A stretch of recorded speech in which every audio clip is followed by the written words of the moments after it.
നമസ്കാരം സുഹൃത്തുക്കളെ, ഏറെ ആഗ്രഹിച്ചൊരു യാത്രയിലാണ് ഞാൻ. എൻ്റെ വീട് മുതൽ നമ്മുടെ കേരളത്തിൻ്റെ പാലക്കാടിൻ്റെ അതിർത്തി പ്രദേശമായ വാളയാർ വരെ എൻ്റെ വീട് മുതൽ ഒരു സൈക്കിളിലൊരു യാത്ര. നീണ്ട ഈ യാത്ര 60-65 കിലോമീറ്ററോളം വരുന്നുണ്ട്. സൈക്കിളിലാണ് ഈ യാത്രയുടെ വീഡിയോ ഷൂട്ട് ചെയ്യുന്നത് പാലക്കാട് കൽമണ്ഡലത്ത് വെച്ചിട്ടാണ്. അപ്പോഴായിരുന്നു ഇതൊന്ന് ഷൂട്ട് ചെയ്തിട്ട് യൂട്യൂബിൽ അപ്ലോഡ് ചെയ്താൽ എന്നും എനിക്ക് കാണാലോ, ഇങ്ങനൊരു യാത്ര ഞാൻ നടത്തിയിരുന്നു എന്നുള്ളത്. അതിനു വേണ്ടിയാണ് പാലക്കാട് എത്തിയപ്പോഴാണ് ആ ഒരു ഓർമ്മ എനിക്ക് വന്നത്. നിങ്ങൾക്ക് എല്ലാവർക്കും തന്നെ അറിയാലോ, പാലക്കാടിൻ്റെ ചരിത്രങ്ങൾ ഞാനൊന്നും പറഞ്ഞു തരേണ്ട കാര്യമില്ല. എങ്കിലും കേരളത്തിലെ ഏറ്റവും വലിയ രണ്ടാമത്തെ ജില്ലയാണ് പാലക്കാട്. ആസ്ഥാനം പാലക്കാട്. പാലക്കാടിന് ഏറ്റവും വലിയ ജില്ല എന്ന പദവി ലഭിച്ചു. എന്നാൽ എറണാകുളം ജില്ലയിലെ കുട്ടമ്പുഴ ഗ്രാമപഞ്ചായത്ത് ഇടുക്കി ജില്ലയോട് ചേർത്തതോടെ 2023 പാലക്കാട് ജില്ലയ്ക്ക് 1ാം സ്ഥാനം നഷ്ടപ്പെട്ടു. കഷ്ടകാലം നോക്കണേ, എന്തേലാവട്ടെ അല്ലേ.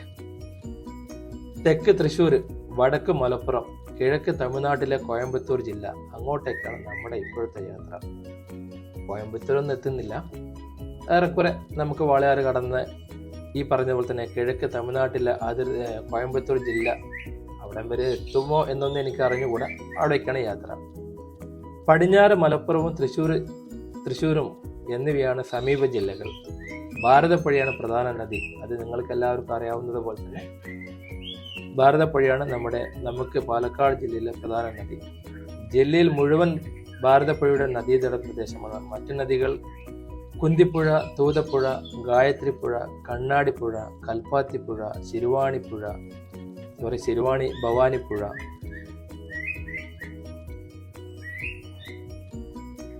ഓഡിയോ റെക്കോർഡ് ചെയ്യുമ്പോഴേ ഈ കിളിയും കൂടെ വന്ന് സംസാരിക്കുന്നുണ്ടോ? അതിൻ്റെ ഒരു തിമിര് നോക്കണേ. പോട്ടെ, നീ സംസാരിക്ക്, കേൾക്കട്ടെ, ബാക്കിയുള്ളവർ അതും കേൾക്കട്ടെ. പശ്ചിമഘട്ടത്തിലെ ഏറ്റവും വലിയ കവാടം പാലക്കാട് ജില്ലയിലെ വാളയാർ ചുരമാണ്. എങ്കിൽ പിന്നെ അതൊന്നും കണ്ടിട്ടില്ല, നമുക്ക് ബാക്കി കാര്യം. അങ്ങനെ ആ വാളയാർ ചുരം കൂടി കാണാലോ എന്ന് കരുതിയാണ് ഈ സൈക്കിളിലൊരു യാത്ര. ഓർക്കണം, പശ്ചിമഘട്ടത്തിലെ ഏറ്റവും വലിയ കവാടം പാലക്കാട് ജില്ലയിലെ വാളയാർ ചുരമാണ്. നിങ്ങളിൽ എത്ര പേർക്ക് ഇത് അറിയാമെന്നൊന്നും എനിക്കറിഞ്ഞുകൂടാ, എങ്കിൽ അതാണ് ഇതിൻ്റെ വസ്തുത. ഈ ചുരത്തിൻ്റെ സാന്നിധ്യം മൂലം കേരളത്തിലെ ഇതര ജില്ലകളിൽ നിന്നും വ്യത്യസ്തമായി ഇവിടെ തമിഴ്നാട്ടിലേതുപോലെ വരണ്ട കാലാവസ്ഥയാണ്. ചുരുക്കം കുടിക്കാൻ വെള്ളം കിട്ടില്ല എന്ന് മര്യാദയ്ക്ക്, അതാണ് അതിൻ്റെ ചുരുക്കം. കേരളപ്പിറവിക്ക് മുൻപ് ഈ ജില്ല മദ്രാശി പ്രസിഡൻസിയുടെ ഭാഗമായിരുന്നു എന്നുള്ളത് നിങ്ങളിൽ എത്ര പേർക്കറിയാം?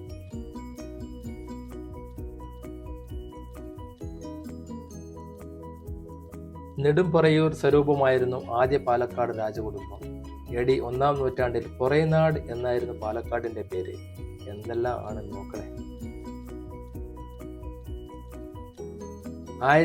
1363 കോഴിക്കോട് സാമൂതിരി പാലക്കാട് പിടിച്ചടക്കി. പാലക്കാട് രാജാവ് കോമി അച്ഛൻ മൈസൂർ രാജാവിന്റെ സഹായം നേടി. മൈസൂർ സൈന്യം വന്നപ്പോഴേക്കും സാമൂതിരി നാടുവിട്ടു. അതായത് മൈസൂർ സൈന്യം ഏതാന്ന് മനസ്സിലായോ?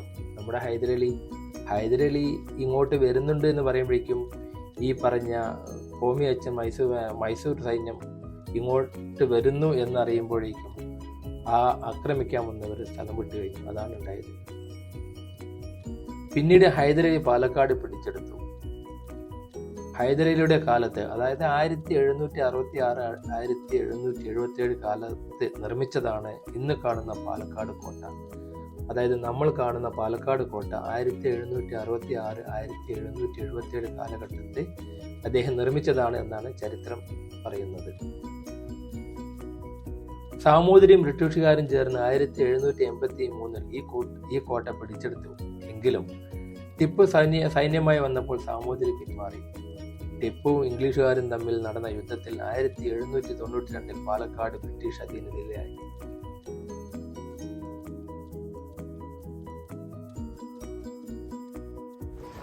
ബ്രിട്ടീഷ് ഭരണകാലത്ത് മദ്രാസ് ദേശത്തു നിന്നും കീഴിലെ മലബാർ ജില്ലയുടെ ഭാഗമാണ് പാലക്കാട്. സ്വാതന്ത്ര്യത്തിന് ശേഷം 1956 കേരളം രൂപീകൃതമായപ്പോൾ സംസ്ഥാനത്തിനുള്ളിലെ ഒരു പ്രത്യേക ജില്ലയായി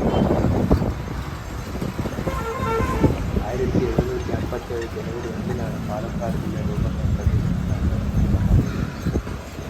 അന്നത്തെ മലബാർ ജില്ലയെ 3ആയി വിഭജിച്ച് പാലക്കാട്, കണ്ണൂർ, കോഴിക്കോട് എന്നീ ജില്ലകൾ രൂപവൽക്കരിച്ചു കഴിഞ്ഞതായി. അന്ന് തൃശ്ശൂർ ജില്ലയിലായിരുന്ന ആലത്തൂർ, ചിറ്റൂർ താലൂക്കുകൾ പാലക്കാടിനൊപ്പം ചേർക്കുകയും മലബാറിന്റെ ഭാഗമായിരുന്ന ചാവക്കാട് തൃശ്ശൂരിന് കൊടുക്കുകയും ചെയ്തു.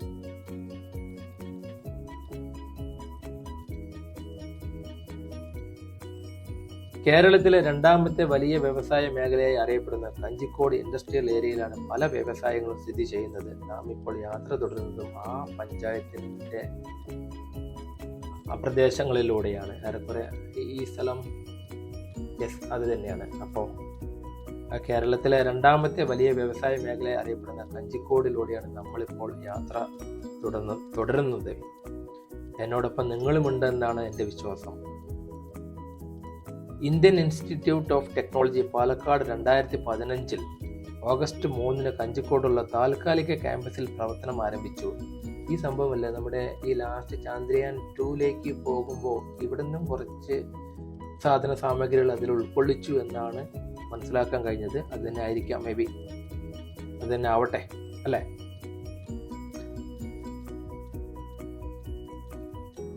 പല കേന്ദ്ര സർക്കാർ സ്ഥാപനങ്ങളും ഈ പ്രദേശത്തുണ്ട് എന്നുള്ള കാര്യം നിങ്ങൾക്കറിയാവും.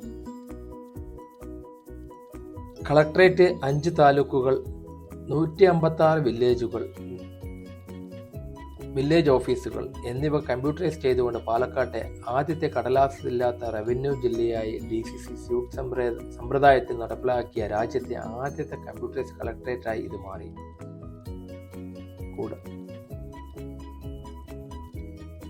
കൂടാതെ 5 താലൂക്ക് ഓഫീസുകളും താലൂക്ക് സ്യൂട്ടിന് കീഴിൽ കമ്പ്യൂട്ടർവൽക്കരിക്കുകയും കളക്ടറേറ്റുമായി ബന്ധിപ്പിക്കുകയും ചെയ്ത ആദ്യത്തെ ജില്ലയായി. പാലക്കാട് ജില്ലയെക്കുറിച്ച് ചെറിയൊരു ധാരണ നമുക്കെല്ലാവർക്കും ഉണ്ടായിക്കോട്ടെ എന്നുകൂടിയാണ് ഈ ഓഡിയോയിലൂടെ ഞാൻ ഉദ്ദേശിക്കുന്നത്.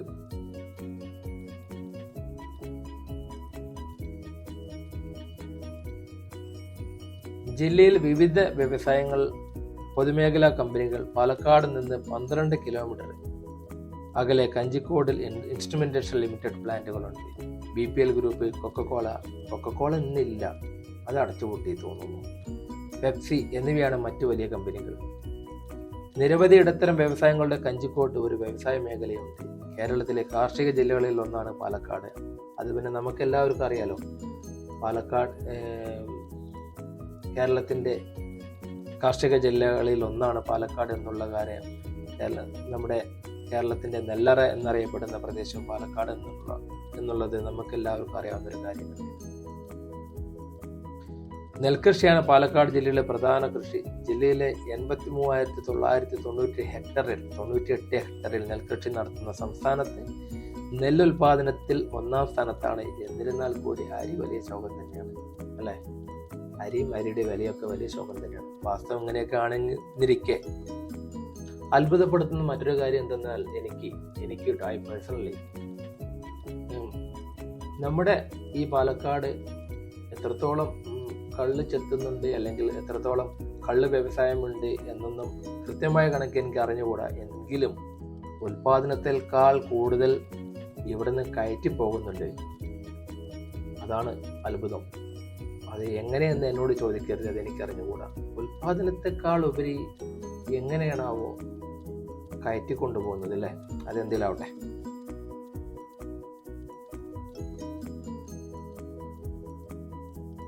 നിലക്കടല, പുളി, മഞ്ഞൾ, കിഴങ്ങുവർഗ്ഗങ്ങൾ, പച്ചക്കറികൾ, പയറുവർഗ്ഗങ്ങൾ, മാമ്പഴം, വാഴ, പരുത്തി എന്നിവയുടെ ഉൽപാദനത്തിൽ സംസ്ഥാനത്ത് 1-ാം സ്ഥാനത്ത് പാലക്കാടുണ്ട്. നോക്കണേ, ഇതൊക്കെ ആരോട് പറയാൻ, ആർക്കാ അറിയാം. ഇങ്ങനെയൊക്കെ സംഭവങ്ങൾ പാലക്കാടുണ്ട്. പാലക്കാടിന്റെ അതിർത്തി ഏറെക്കുറെ നമ്മൾ എത്തിക്കഴിഞ്ഞിരിക്കുന്നു. അത്യാവശ്യം ലോട്ടറി വിൽപ്പനക്കാരെല്ലാം നിറയെ ഉള്ളൊരു പ്രദേശമാണ് ഇവിടെ.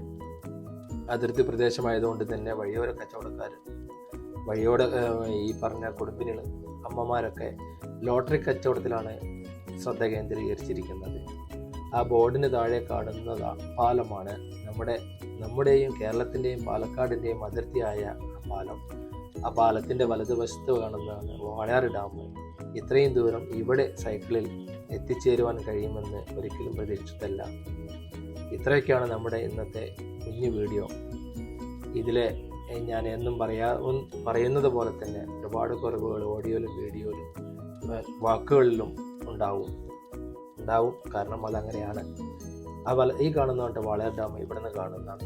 ഇവിടുന്ന് കുറച്ച് ദൂരം കൂടി പോയിട്ട് ഞാൻ എൻ്റെ യാത്ര അവസാനിപ്പിച്ചു. കാരണം ഇവിടുന്ന് അങ്ങോട്ട് ഇനി ചവിട്ടാൻ വയ്യ, സൈക്കിൾ ചവിട്ടാൻ വയ്യ. എങ്ങനെയെങ്കിലും വീടെത്തിയാൽ മതി എന്നാണ്. ആരെങ്കിലും ഒരു ഓട്ടോറിക്ഷ കൊണ്ടുവന്നാൽ കയറി പോകാം എന്നൊക്കെ ആഗ്രഹിക്കും.